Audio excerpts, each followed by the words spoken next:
Baik Kong, boleh diceritain awal mulanya tuh kayak gimana? Ya, insya Allah. Insya Allah saya coba cerita untuk secara detail ya. Di masa muda saya waktu itu saya eh, udah semester 4 ya di salah satu universitas yang cukup terkenal juga. Cuma saya di situ menyalahgunakan kesempatan muda saya. Itu di situ saya suka ria-ria, suka hura-hura, suka mabuk-mabukan. Gaya-gaya hidup nggak sehat lah saya lakukan ya. Saya minum-minum, saya nyimeng, ngeganja, segala macam. Itu tahun berapa Kong? Itu tahun 90. Oh 90. Iya, tahun 90. Tapi kami ini punya geng nih, cuma geng kita kompak. 2 perempuan, 3 laki termasuk saya. Ya kita kompak, tapi memang kompak yang nggak bener sih memang. Kompak yang minum-minum, yang ria, yang hura-hura, ke diskotik, mabok-mabokan, ngabisin uang orang tua. Kalau orang tua lagi nggak ngasih, ada 2 cara kita untuk bisa melakukan itu. Satu, nyolong uang orang tua. Itu saya akuin itu, termasuk mereka. Kedua, kita coba trek liar, balap liar, waktu itu main mobil. Itu. Mobil siapa? Waktu itu saya dikasih sama orang tua. Oh. Waktu itu ya mobil alhamdulillah lah. Itu udah jos lah. Berarti gitu. dulu ya bandel-bandel gitu lah ya? Iya, bandel-bandel mabok. Tapi kita untuk seks, kita nggak pernah melakukan seks bebas ya.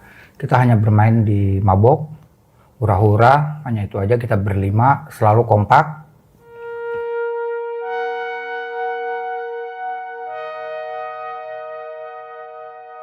Oke, ya kayak gitulah. Badungnya saya, badungnya teman-teman saya. Nah, suatu ketika kita tuh waktu itu liburan semester ya, semester 4. Saya ingat banget itu semester 4 mau ke 5. Berat sebenarnya, ada satu segmen yang sebenarnya berat banget, saya sempat ini juga, tapi ya sudah saya coba ceritain. Jadi saya bete waktu itu dan lagi punya uang banyak nih. Waktu itu saya lagi punya uang banyak, saya lupa kalau nggak salah sebagian dari uang curi, memang jujur nyuri uang orang tua. Sebagian lagi waktu itu saya dapat, oh iya, waktu itu zaman buntut, zamannya SDSB. Itu kita waktu itu saya dapat 4 angka, yang 4 angka waktu itu 2,5 juta. Zaman itu gede loh. 2,5 juta, belum lagi sisa uang nyuri dari orang tua sih masih ada. Kebetulan saya libur semester, bete banget. Kira saya terpikir, oh iya, kenapa enggak saya ke diskotik ya gitu. Langganan saya di atas, kalian kita check in lah di sana, siapa tahu masih ada gitu. Saya kontak teman-teman saya. Yang pertama saya kontak teman-teman saya perempuannya ya. Itu mereka kan tinggal di Kalimalang, dua-duanya, salah satu di Kalimalang, salah satu lagi di Jatiwaringin. Saya kontak mereka. Kita hangout yuk. Kemana? Puncak. Ngapain puncak lu? Lu mau mesum sama gue ya?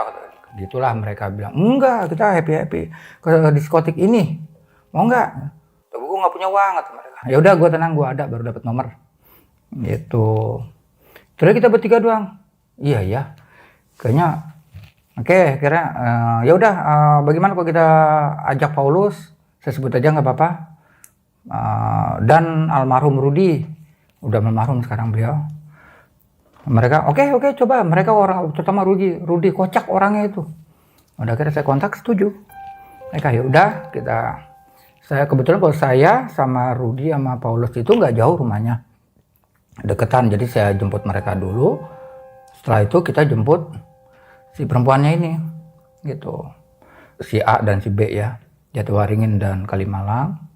Habis itu kita langsung tancap gas ke Puncak, tepatnya Cisarua. Ya kita berangkat ke salah satu diskotik itu. Setelah kita happy, ya mabuk udah pasti, tapi tidak sampai over keluar lagi atau gimana, enggak ya, gitu. Nah udah kita happy ngedisko segala macam sampai kurang lebih setengah 4 pagi. Itu kan tutup ya diskotik itu. Akhirnya kita berkemas keluar semua. Kita ternyata bingung nih, dingin banget. Kita waktu itu memang nggak pakai jaket, orang kita still yakin kita pakai mobil, emang nggak mungkin lah dingin gitu kan. Ya udah kita nyari penginapan. Kita nyari penginapan keliling. Waktu itu kan karena malam minggu itu udah penuh semua. Kita kembali lagi ke lahan parkir diskotik itu, kita tidur di situ, nggak kuat. Saya udah tanya, ada yang bisa bawa kendaraan nggak? Kita aplusan bawa mobil kalau memang mau turun. Nggak ada yang bisa, saya doang. Waktu itu saya bingung. Ya udah kita tidur tutup rapet, nggak ada yang bisa napas, kehabisan udara. Ya kan, kita buka dikit, dinginnya naudzubillah. Akhirnya hanya bertahan kurang lebih 40 menit lah. Udah kita putusin turun deh. Udah akhirnya kita turun. Ini bener nggak ada yang bisa nih, gue udah ngantuk. Saya bilang gitu. Saya bilang udah ngantuk, ada yang bisa nggak? Pol, lu jadi laki masa nggak bisa bawa mobil sih? Enggak, gue nggak bisa gini. Aduh, udah paksain tat. Sesampainya di Tajur, terus saya udah ngantuk, dingin, ya segala macam. Itu sempat nyungsruk ke pinggir banget, hampir ngantem pohon. Aduh, waduh, saya sempat berhenti, kurang lebih 10 menitan lah, saya istirahat. Tapi nggak bisa tidur memang. Berhenti begitu aja di Tajur, 10 menitan. Saya paksain lagi jalan, tapi pelan banget, hanya gigi 2. Nggak cerita, udahlah saya sampai daerah Jatiwaringin. Ya, walaupun dalam kondisi maksain udah pusing, itu kurang lebih jam 8:30, 9 lah. Drop pertama si A di Jatiwaringin. Drop kedua yang paling kita akrab banget si B di Kalimalang, di perumahan Kalimalang. Disitulah saya izin. Gue numpang tidur deh, istirahat, gue nggak kuat gue nih, udah puyeng, pedes mata gini. Jangan ada emak gue, terlalu habis lu di alam gini, kira ngapain? Ya udah deh gue bikinin kopi. Jangan. Lu pulang aja deh, lu cari tukang kopi tempat lain gitu. Nah disitulah yang saya agak heran, memang inilah udah jalannya ya. Jam segitu harusnya warkop itu zaman dulu subur. Warkop itu subur, banyak di mana-mana seharusnya. Warung kopi gitu ya. Ini nggak ada. Dan warkop dulu itu 24 jam benar-benar. Ini selama perjalanan saya nggak nemuin. Heran min ajaib itu di situ. Saya paksain, saya udah nggak kuat, mereka tidur. Mau bangunin gimana? Memang nggak ada yang pakai seatbelt ya. Si Paulus juga, dia memang direbah banget begitu, tidur. Di depan, dia sebelah kiri, kalau Rudi di belakang. Nah, akhirnya di jalan ujung aspal, bukan jalan ujung aspal, sebenarnya udah Pondok Gede ya.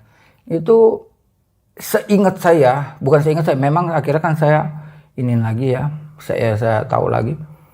Kejadian lah. Itu mungkin saya udah nggak bisa kontrol lagi, udah ngantuk kayak apa, mungkin karena saya udah saking ngantuk, udah begini, mungkin gas keinjak mungkin ya, karena menurut saksi mata waktu kejadian itu kecepatannya lumayan tinggi dan memang kondisi mobil juga hancur parah, masuk kolong. Jadi persis di depan rumah sakit Islam di Pondok Gede, di rumah sakit haji Pondok Gede.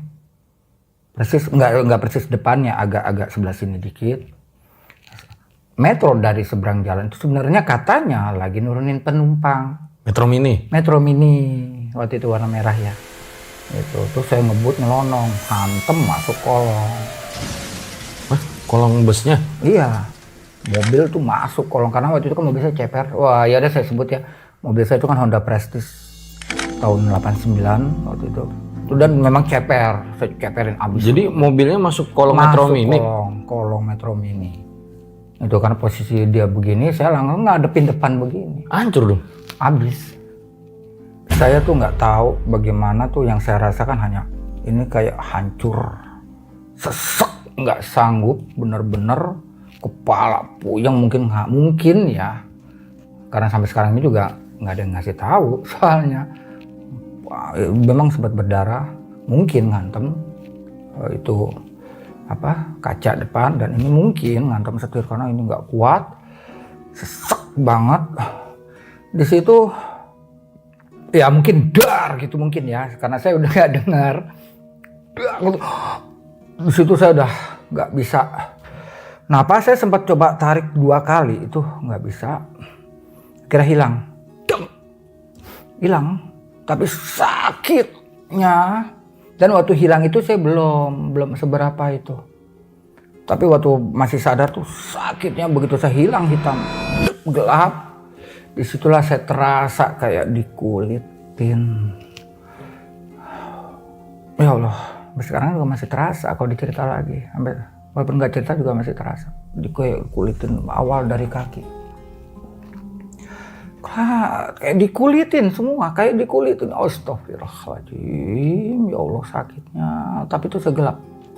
Nggak lihat apapun, gelap, lebih gelap apapun, dan saya sakit tuh saya nggak bisa ngejar itu, nggak tahu deh, bingung lah saya tuh nggak bisa pakai nalar lagi, sakit kayak dikulit, bener-bener kayak dikelotok, dikulitin, bener-bener sampai terakhir di kepala,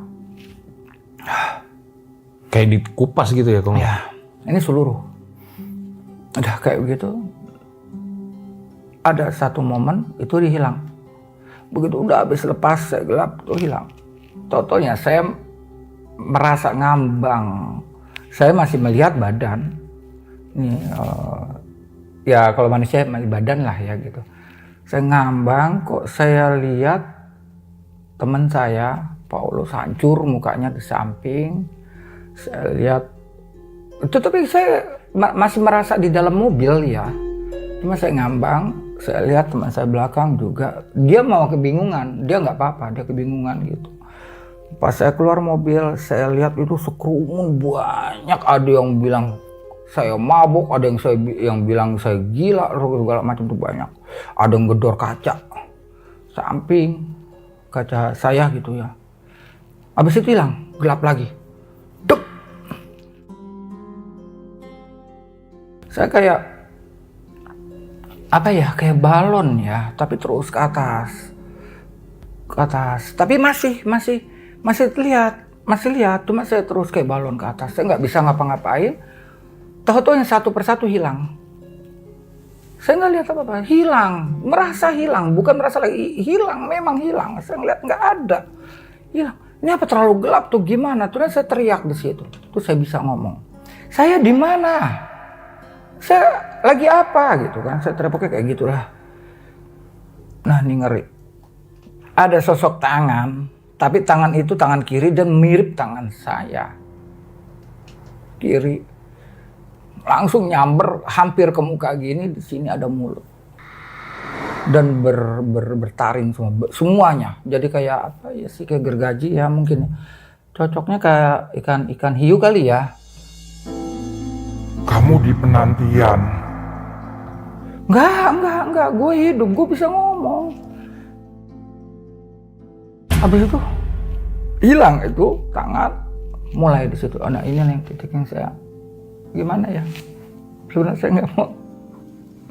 Udah kalau yang ini saya ngeri, ya udah ini semua demi teman-teman ya, untuk mulai tobat, mulai sadar. Saya diperlihatkan slide demi slide video. Seperti video tapi cepatnya banget, tapi sangat jelas. Saya nggak paham dengan bahasa fisika apapun. Begitu cepat banget, tapi jelas satu persatu. Dan yang diperlihatkan hanya jeleknya. Dari mulai saya dilahirkan di dalam rahim ibu saya, sampai pada saat saya mati.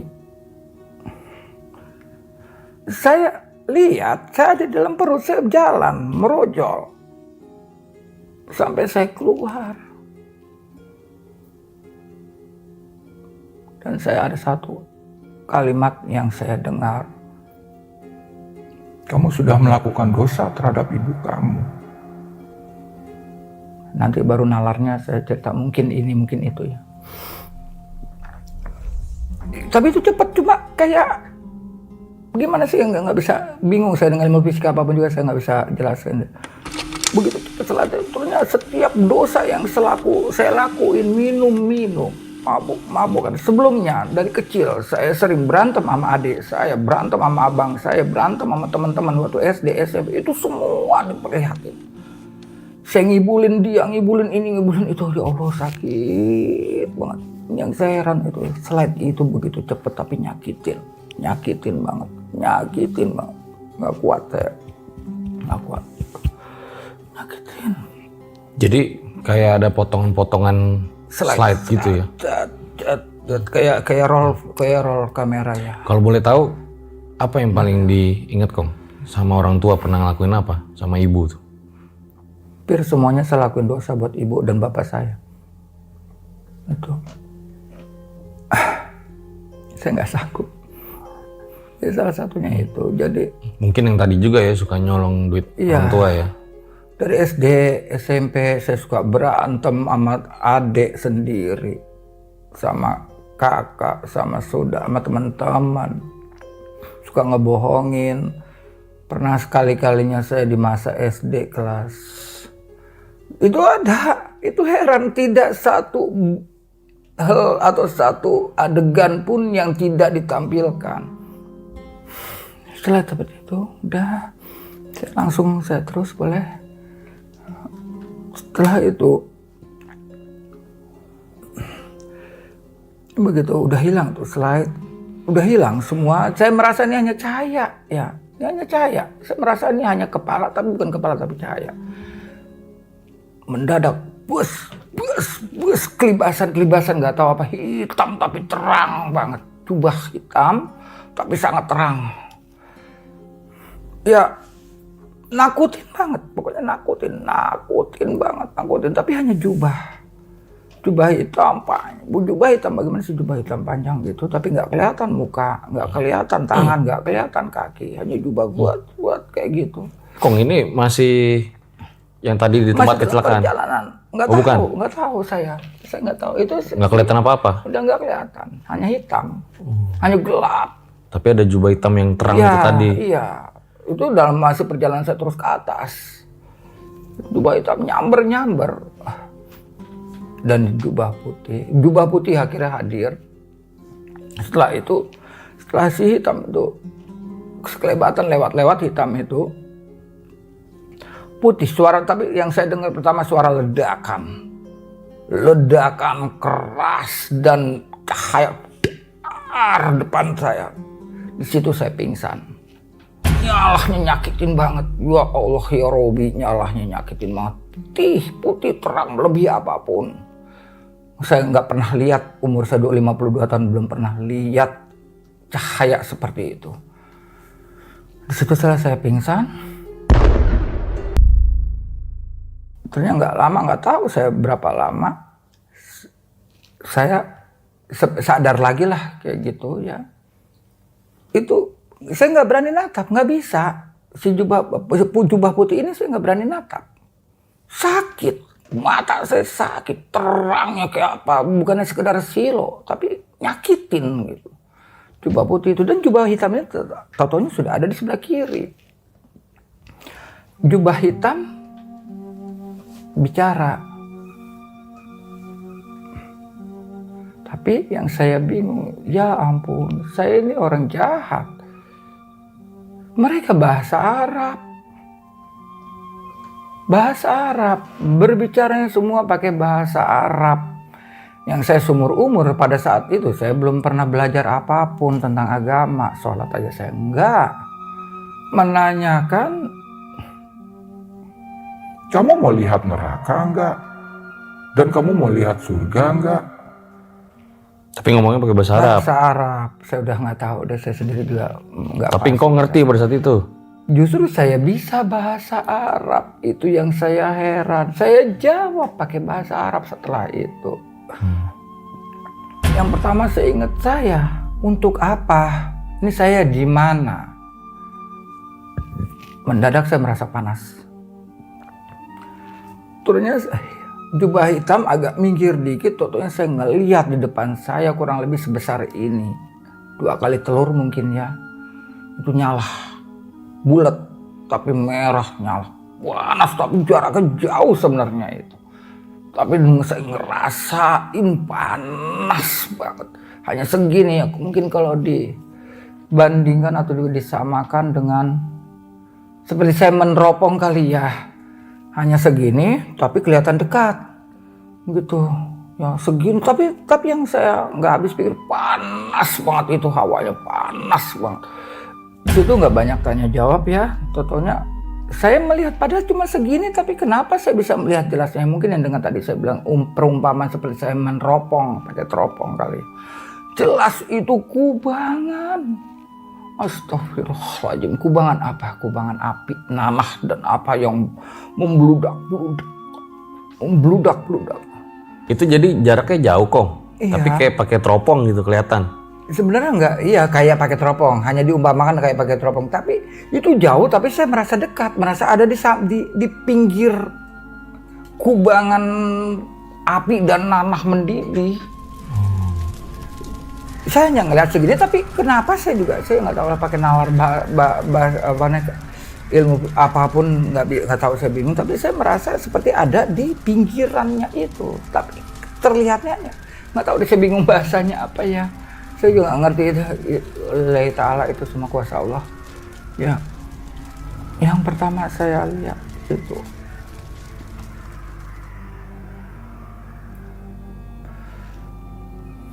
leluhur saya. Saya kok kenapa bisa kenal dia, mereka? Padahal waktu beliau meninggal, saya aja pun belum lahir. Tapi kenapa saya bisa kenal, mereka kenal saya? Leluhur saya. Jang, karena kan saya turunan dari Sunda ya. Jang, tolong Aki, Jang, sini Jang.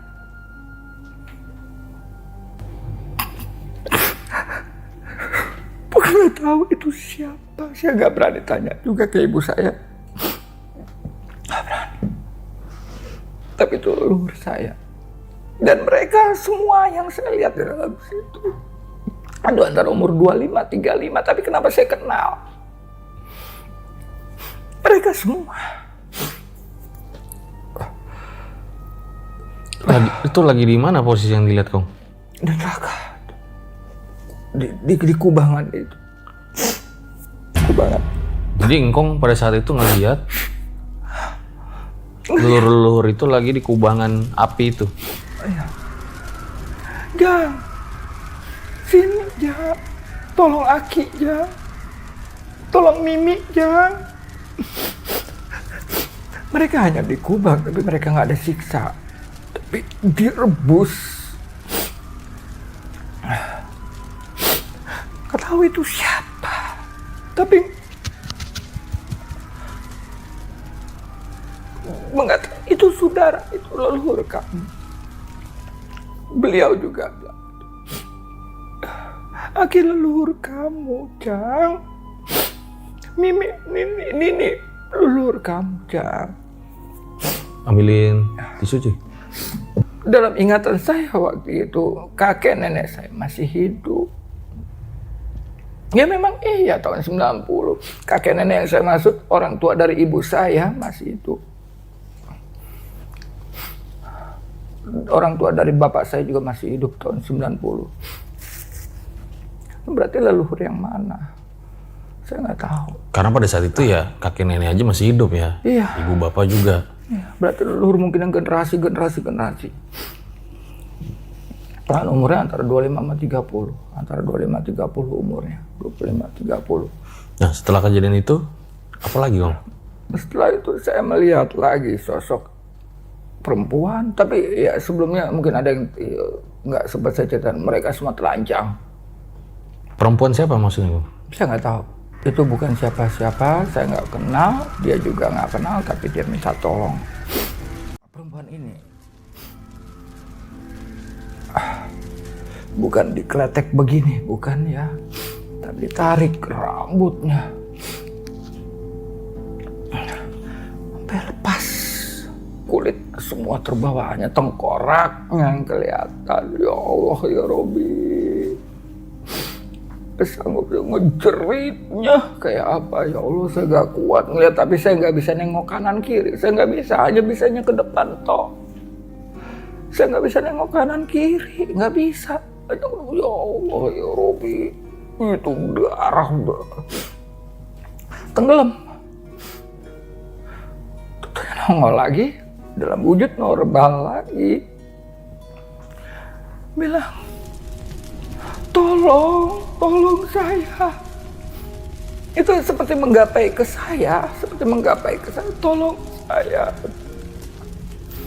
Terus habis itu dia ngomong, ya Allah, hamba janji, hamba akan melakukan perintahmu ya Allah. Saya gak ngerti apa maksudnya aja ngomong gitu. Sebenarnya itu orang banyak ya Allah, nggak kehitung itu banyaknya manusia di situ. Di Kubangan itu? Ya banyak, nggak 1, 2, 3, 10, 1000 apa enggak, jutaan, ratusan juta, miliar dan mungkin. Dengan semua muka yang umuran 25, 30. Ada yang begini, ada yang begitu. Yang nggak jauh dari si perempuan itu ada sosok laki-laki. Nggak kalah ngeri.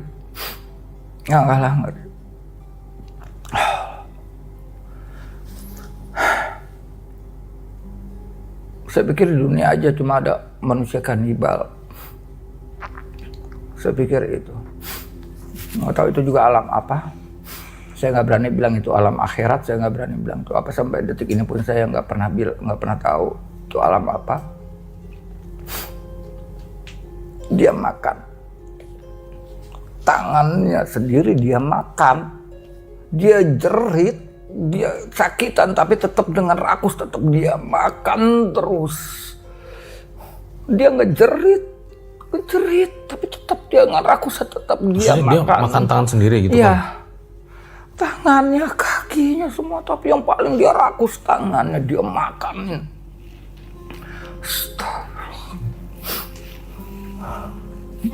Terus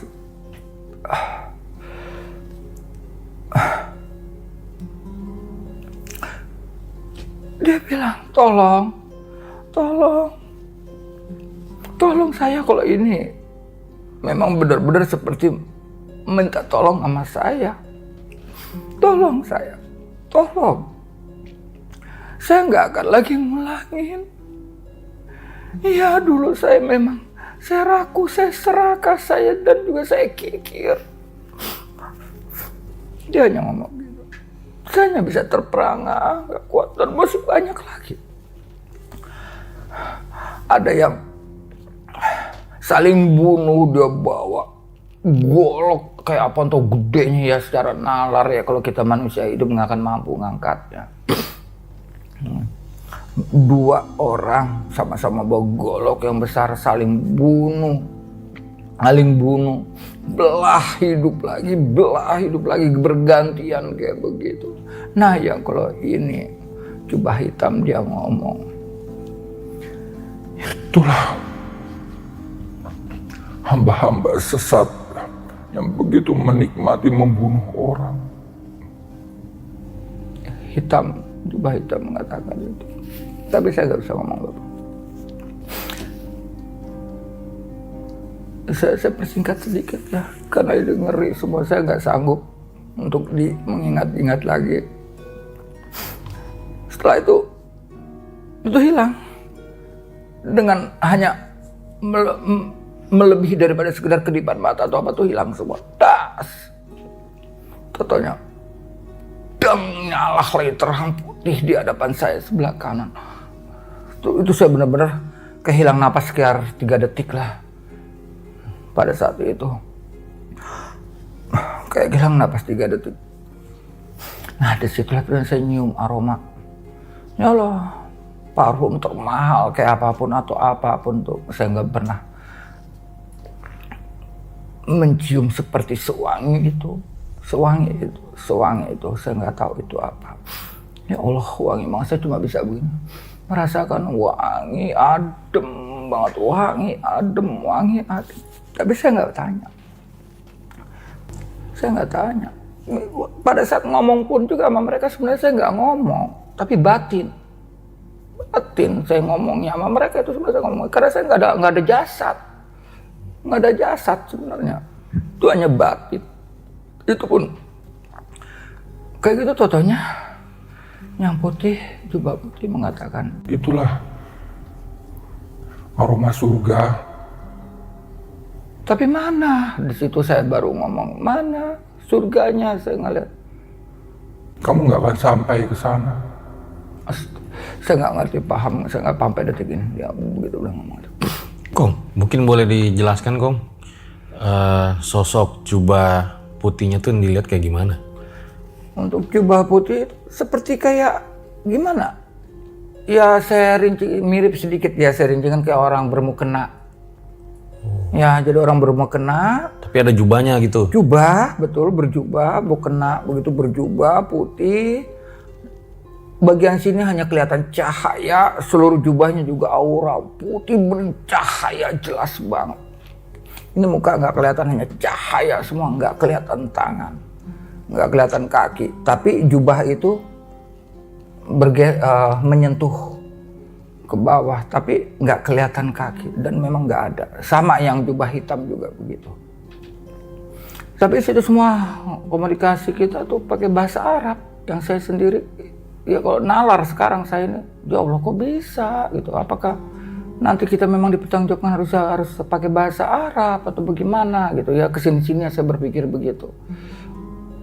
Dan setelah jubah putih itu mengatakan, kamu nggak akan sampai ke sana. Pakai bahasa Arab itu semua. Saya sendiri udah lupa, udah nggak ngerti bahasanya bagaimana karena bahasanya begitu menggelegar, bergema. Setiap ucapannya beliau tuh bergema, menggelegar. Terus ada pertanyaan. Kamu mau mah tetap di sini dengan di aroma wangi seperti ini? Saya nggak jawab. Yang hitam terus bertanya. Bagaimana dengan yang tadi kamu lihat? Saya nggak jawab. Akhirnya si hitam tanya lagi. Kamu mau masuk surga? Saya tetap diam. Memang saya nggak bisa. Iman mungkin yang hanya bisa jawab ya. Mungkin karena itu saya nggak punya iman. Mungkin ya. Saya nggak bisa jawab. Dia bertanya lagi yang hitam. Mau kamu masuk surga? Kalau saya nggak jawab, kalau mau ikut saya nggak jawab. Yang putih berbalas bertanya sama saya. Kamu mau tinggal di sini dengan aroma begini atau apa yang sudah diperlihatkan ke kamu? Saya masih bingung, saya nggak bisa jawab apapun, Dibentak pada saat itu sama jubah putih. Astaghfirullahaladzim, ya Allah, berasa pecah kepala saya, berasa brak. Yang saya rasa waktu itu saya pingsan, dibentak. Bentak apa, Kong? Saya nggak tahu. Baru kayak nafasnya aja tuh udah menggelegar banget. Saya nggak tahu, pokoknya yang jelas yang saya rasakan gelegaran, bentakan. Tapi nggak tahu apa yang dia ucapin karena saya das pingsan. Kalau nggak mungkin jawab, mungkin gitu kali. Ya mungkin karena saya nggak bisa jawab. Yang jubah hitam saya tanya nggak bisa jawab. Yang putih nanya nggak bisa jawab. Saya pingsan. Nggak tahu berapa detik, nggak tahu berapa menit, nggak tahu berapa detik atau berapa menit saya sadar kembali. Mereka masih ada di hadapan saya. Diulang pertanyaannya. Menghitam. Kamu mau masuk surga? Kamu sudah lihat apa yang tadi diperlihatkan ke kamu? Saya jawab apa? Bisa jawab akhirnya saya. Saya nggak mau. Pada pertanyaannya, mau masuk surga? Saya jawab, saya nggak mau.